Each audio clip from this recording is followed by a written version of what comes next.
Hello and welcome to Purchase Broadcast Studios. I'm your host, Domenick Esposito. Today, I want to highlight the Purchase baseball team, which is one of the many sports teams here on campus. I'm excited to bring you this segment where we will hear some insight from two student athletes from the Purchase baseball team. The mood on Friday at the Purchase College baseball field was rather elated as the Purchase Panthers took the field for practice after back-to-back wins on home field. Looking ahead in the schedule, the Panthers will play Maritime College on Tuesday, May 2nd for a Senior Day doubleheader. Then the Panthers will close out the regular season on the road with 2 games against College of Mount St. Vincent and 2 against Farmingdale State. Today, we have the pleasure of interviewing 2 players from the Panthers, Justin Doskoez and Matt Dragotto. Justin, who is in his junior year, is a pitcher from Eastport, New York, and he is having a strong season with the Panthers, appearing in 11 games and throwing 10 strikeouts. Justin was on fire to start his freshman year at Purchase, throwing 7 strikeouts in just 8 games.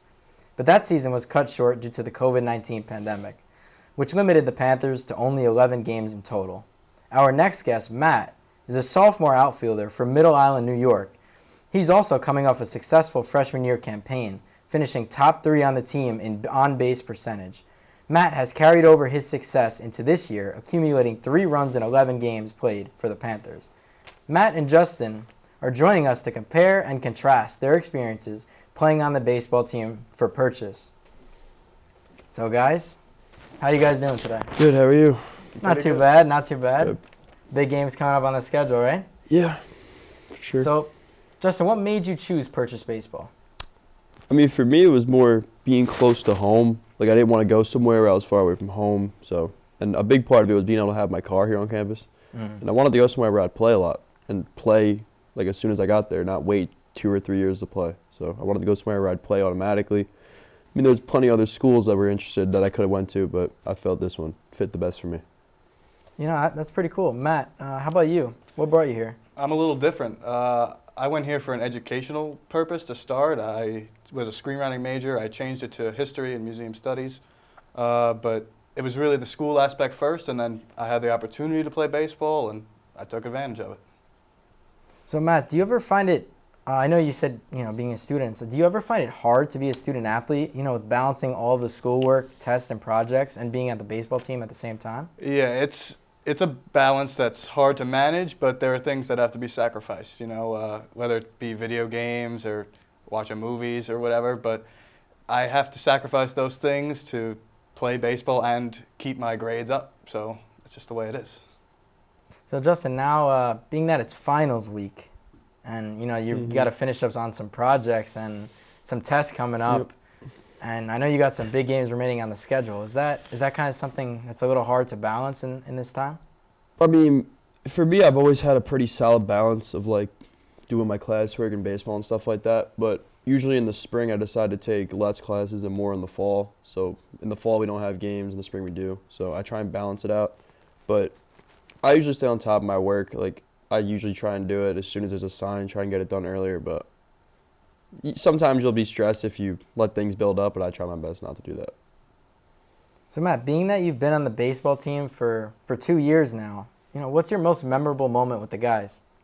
Oh, well, this is just a personal one for me, but I'd have to say my first at-bat, I got my first hit. It was against William Patterson. It was a tough team, but I'm very proud of that. But just being with the guys is the best experience you can have playing a college sport. I always heard growing up that playing college sports is the way to go, and it's 100% right. Like, being with these guys, I'd rather be, like, I can't be anywhere else. I love it so much. Were you ever, first at bat, like, there's got to be some nerves, like.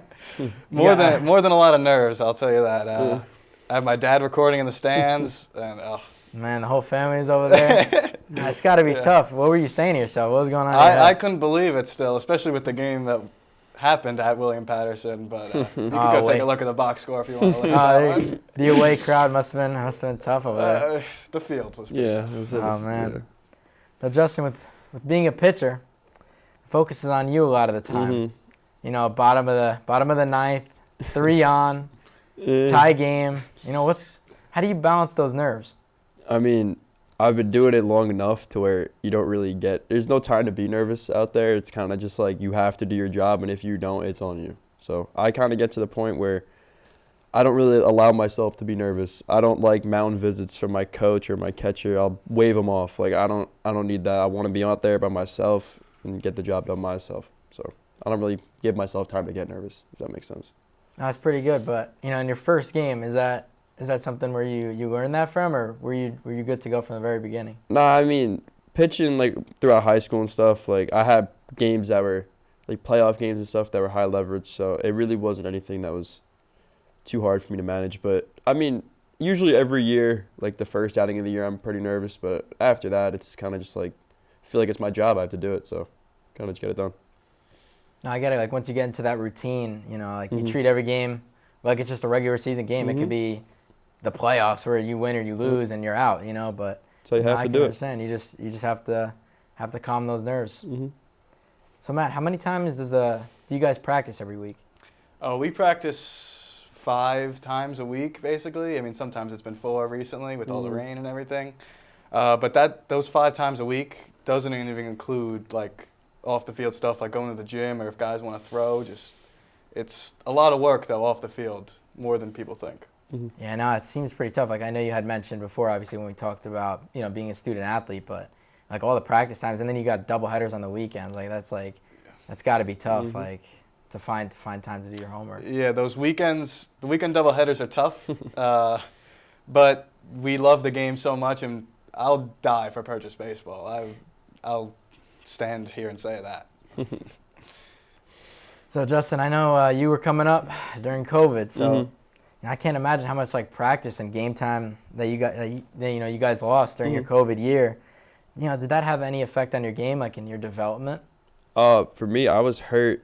I got hurt my junior year of high school, so my senior year we never played because of COVID. So then when I came in my freshman year, I didn't throw for about a good year. So I kind of forgot how to throw a baseball for a while. But I mean, when you do something long enough, you kind of learn how to do it again. It's like riding a bike; you can just pick it up and do it again. You know what I mean? So, but I mean, it sucked because we didn't have as many games. I think we only played like less than 30 games, not even maybe. And then like we had to have separated practices and stuff like that. I mean, it sucked, but I mean, practices were shorter. Didn't have to run as much because we had masks on, so that was a plus. But like, it sucked not being able to like hang out with the guys all the time because like the restrictions and stuff. But I mean, other than that, wasn't really much different from anything I've played on the baseball field at least. Yeah, how'd you get around that? Like I know you mentioned like being around the guys and stuff. Like, like now you're used to seeing them every day, and like during COVID, like before COVID, just like seeing the guys every day. Like was it kind of hard to like balance not seeing them and then getting back and then you're back with the team? Like was that something? Was it difficult?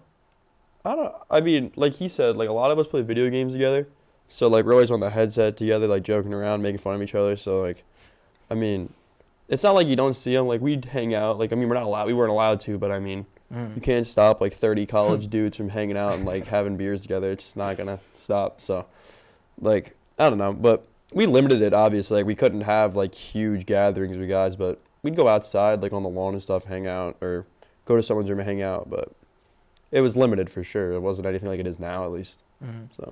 So Matt, like you're kind of relatively new to the team. So what was like the first thing that you kind of noticed like about the guys, like when you first came in? First thing, how elevated the level of play is at college baseball. It's so crazy the difference between, I mean, I played at a good high school, so did Justin, but I mean, the guys here could be starting in every lineup in that high school, and it's just the way the game is, and it's just the way people develop. I think the level of play that is expected at a D3 college is a higher level than what people actually think. For sure. So guys, to wrap it up, I know you guys, I touched upon it before. You guys got some pretty tough games. You guys got, to end the season over here. So, what's the feeling like around the team? You want me? I'll go first. I mean, it's last year at least we weren't even close to this spot, and like my freshman year, like the playoffs were cut short, so we didn't even get to experience anything like that. But this year especially, like we got a shot to actually make it and like do something this year. So the feeling is good, but things have to keep going well for that to happen. If we lose 2 games in a row, we're kind of done. So we kind of just got to keep the morale up, keep fighting, and everyone keep playing like they've been playing, and we should be fine. No, I appreciate you guys joining us here to speak about this, and I wish you guys luck on the rest of the season. Appreciate it. Thank you. I've been your host, Domenick Esposito, and thank you guys for joining us at Purchase Broadcast Studios.